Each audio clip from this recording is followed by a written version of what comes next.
ದೇವರ ನಾಮಕ್ಕೆ ಸ್ತೋತ್ರವಾಗಲಿ. ಇವತ್ತು ಪೌಲನು ತಿಮೋಥೆಯನಿಗೆ ಬರೆದ ಮೊದಲನೇ ಪತ್ರಿಕೆಯ 4ನೇ ಅಧ್ಯಾಯದ ಪ್ರಶ್ನೋತ್ತರಗಳನ್ನು ನೋಡಿಕೊಳ್ಳೋಣ. ಮುಂದಣ ದಿನಗಳಲ್ಲಿ, ಅಂದರೆ ಯಾವ ದಿನಗಳು? ಪೌಲನ ಬಳಿಕದ ಸಭೆಗಳ ಜೀವಿತಕ್ಕೆ ಸಂಬಂಧಿಸಿದ ದಿನಗಳು. ಪೌಲನು ಎಫೆಸದಲ್ಲಿದ್ದಾಗ ಯಾವುದರ ಕುರಿತು ಎಚ್ಚರಿಸಿದ್ದಾನೆ? ಕುರಿವೇಷ ಧರಿಸಿಕೊಂಡ ತೋಳಗಳು ಬಂದು ವಿಶ್ವಾಸಿಗಳನ್ನು ವಂಚಿಸುತ್ತಾರೆಂದು ಎಚ್ಚರಿಸಿದ್ದಾನೆ. ಈಗಾಗಲೇ ಯಾರು ಎದ್ದಿದ್ದಾರೆ? ಅಂತ್ಯಕ್ರಿಸ್ತರು. ಮೊದಲನೇ ತಿಮೋಥಿ 4ನೇ ಅಧ್ಯಾಯದಲ್ಲಿ ಭಕ್ತಿಹೀನತೆಯ ಕುರಿತು ಬರೆದಂತೆ ಮತ್ತೆ ಯಾವ ಅಧ್ಯಾಯದಲ್ಲಿ ಕೂಡ ಬರೆದಿದ್ದಾನೆ? 2ನೇ ಥೆಸಲೋನಿಕ 2ನೇ ಅಧ್ಯಾಯದಲ್ಲಿ. ಭ್ರಷ್ಟರಾಗುವರು ಗ್ರೀಕ್ ಮೂಲ ಪದದ ಅರ್ಥ ದೂರ ನಿಲ್ಲುವುದು. ದೂರ ನಿಲ್ಲುವುದೆಂದರೇನು? ದೂರ ನಿಲ್ಲುವುದೆಂದರೆ ಯಾವುದಾದರೊಂದರಿಂದ ದೂರ ಹೋಗಿ ಬೇರಾವುದನ್ನು ಸ್ವೀಕರಿಸಿದ್ದಿ ಎಂದು ಅರ್ಥ. ಕೆಡಿಸುವುದು ಇದರ ಅರ್ಥ ಅಲೆದಾಡುವುದು. ವಂಚಿಸುವ ಆತ್ಮಗಳಿಗೆ ಲಕ್ಷ್ಯ ಕೊಡುವುದೆಂದರೆ ಏನು? ಜನರು ಸೈತಾನನ ಆತ್ಮಗಳಿಗೆ ಕಿವಿಗೊಡುವುದು. ಸುಳ್ಳು ಬೋಧಕರು ತಮ್ಮ ಮನಸ್ಸಿನಲ್ಲಿ ಯಾವ ಬರೆಯುಳ್ಳವರಾದರೂ ತಾವು ನೀತಿವಂತರೆಂದು ತೋರ್ಪಡಿಸಿಕೊಳ್ಳುತ್ತಾರೆ. ಅಪರಾಧಿಗಳೆಂಬ. ದೇವರ ಯೋಜನೆಯಲ್ಲಿ ಸಭೆ ಹೇಗಿರಬೇಕು? ಮೃದು ಮನಸಾಕ್ಷಿಯುಳ್ಳದಾಗಿರಬೇಕು. ಅಜ್ಜಿ ಕತೆಗಿರುವ ಇನ್ನೊಂದು ಹೆಸರು ಪ್ರಾಪಂಚಿಕ ಕತೆ. ಯಾವ ಕತೆಗಳನ್ನು ತಳ್ಳಿಬಿಡಲು ಹೇಳುತ್ತಾನೆ?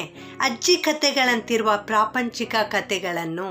ಯಾವ ವಿಷಯದಲ್ಲಿ ಸಾಧನೆ ಮಾಡಿಕೊಳ್ಳಲು ಹೇಳುತ್ತಾನೆ?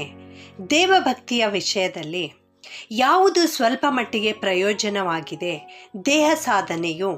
ಎಲ್ಲ ವಿಧದಲ್ಲಿ ಪ್ರಯೋಜನವಾದದ್ದು ಯಾವುದು? ಭಕ್ತಿ. ಯಾವುದಕ್ಕೆ ಇಹಪರಗಳಲ್ಲಿ ಜೀವ ವಾಗ್ದಾನ ಉಂಟು? ಭಕ್ತಿಗೆ. ಪೌಲನು ಎಫೆಸದಲ್ಲಿ ಎಷ್ಟು ವರ್ಷಗಳ ಕಾಲ ಉಳಿದಿದ್ದನು? 3 ವರ್ಷಗಳ ಕಾಲ. ಎಫೆಸದವರು ಯಾವುದನ್ನು ಇಷ್ಟಪಡುವವರಾಗಿದ್ದರು? ಆಟ ಮತ್ತು ವ್ಯಾಯಾಮವನ್ನು. ಕ್ರಿಸ್ತನು ಯಾರಿಗೆ ರಕ್ಷಕನಾಗಿದ್ದಾನೆ? ಎಲ್ಲ ಮನುಷ್ಯರಿಗೆ, ವಿಶೇಷವಾಗಿ ನಂಬುವವರಿಗೆ. ಯಾರ ಮೇಲೆ ನಾವು ನಿರೀಕ್ಷೆ ಇಟ್ಟಿದ್ದೇವೆ?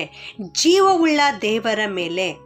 ಏನೆಂದು ನಿನ್ನನ್ನು ಅಸಡ್ಡೆ ಮಾಡುವುದಕ್ಕೆ ಯಾರಿಗೂ ಅವಕಾಶ ಕೊಡಬೇಡ ಎಂದು ಪೌಲನು ಹೇಳುತ್ತಾನೆ. ಯೌವನಸ್ಥನೆಂದು. ಯಾವ ವಿಷಯದಲ್ಲಿ ಮಾದರಿಯಾಗಿರಲು ತಿಳಿಸುತ್ತಾನೆ? ನಡೆ, ನುಡಿ, ಪ್ರೀತಿ, ನಂಬಿಕೆ, ಶುದ್ಧತ್ವ. ಅನೇಕರು ತಿಮೋಥೆಯನ ಕುರಿತು ಏನೆಂದು ಉಪೇಕ್ಷೆ ಮಾಡುವರೆಂದು ಪೌಲನು ತಿಳಿದಿದ್ದನು.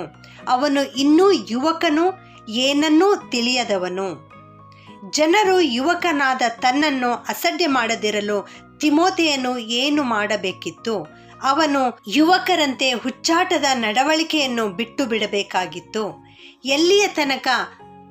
ವೇದ ಪಾರಾಯಣವನ್ನು, ಪ್ರಸಂಗವನ್ನು, ಉಪದೇಶವನ್ನು ಮಾಡುವುದರಲ್ಲಿ ಆಸಕ್ತನಾಗಿರಲು ಪೌಲನು ತಿಳಿಸುತ್ತಾನೆ. ಅವನು, ಅಂದರೆ ನಾನು ಬರುವ ತನಕ. ದೇವರ ವಾಕ್ಯವನ್ನು ಯಾರು ಬಹಿರಂಗವಾಗಿ ಓದಬೇಕು? ಸೇವಕನಾದವನು. ಸೇವಕನಾದವನು ದೇವರ ವಾಕ್ಯವನ್ನು ಬಹಿರಂಗವಾಗಿ ಓದಬೇಕು. ಅದು ಯಾಕೆ? ಸಂತೈಸುವುದಕ್ಕೆ ಮತ್ತು ಬೋಧಿಸುವುದಕ್ಕೆ. ಏನು ಅಲಕ್ಷ್ಯ ಮಾಡಬೇಡ, ನಿನ್ನಲ್ಲಿರುವ ವರವನ್ನು. ತಿಮೋಥೆಯನಿಗೆ ವರ ಹೇಗೆ ದೊರೆಯಿತು? ಸಭೆಯ ಹಿರಿಯರು ಪ್ರವಾದನೆ ಸಹಿತವಾಗಿ ಹಸ್ತಗಳನ್ನಿಟ್ಟಾಗ. ನಿನ್ನನ್ನು, ನಿನ್ನ ಉಪದೇಶ ಕೇಳುವವರನ್ನು ಹೇಗೆ ರಕ್ಷಿಸುವಿ? ನಿನ್ನ ವಿಷಯದಲ್ಲಿಯೂ ನಿನ್ನ ಉಪದೇಶದ ವಿಷಯದಲ್ಲಿಯೂ ಎಚ್ಚರಿಕೆಯಾಗಿದ್ದು ನೀನು ಈ ಕಾರ್ಯಗಳಲ್ಲಿ ನಿರತನಾಗಿರುವಾಗ.